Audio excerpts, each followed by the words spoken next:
unajua kutofautisha kati ya gari, kipando na usafiri, leo tuko na gari.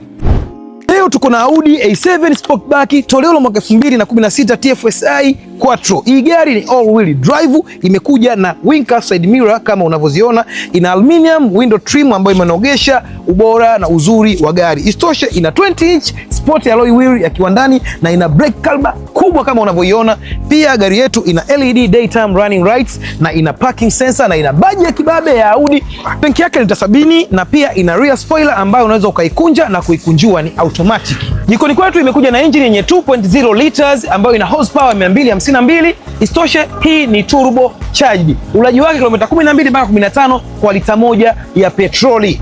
Chuma yetu imekuja na leather seat kama unavyoiona, ina storage za kutosha. Hizi hapa ina armrest storage. Isitoshe push start yake iko hapo, unaweza kusema ni Lamborghini. Pia ina option nyingine kama unavyoona, radio na media nyingine, ina airbag. Speed yake ni 300 na mileage ni 142,042. Isitoshe ina back camera. AC ni full Mafinga Makambako, Uyole, mkoa wa Njombe. Pia imekuja na boot space kubwa sana kama unavyoiona. Upande wa sisi abiria, headroom imezingatiwa, legroom, na pia unaweza ukaadjust AC ukiwa wewe mwenyewe siti ya nyuma. 0 speed mpaka 100 ndani ya sekunde 7.3. Sikilizia chuma hiyo.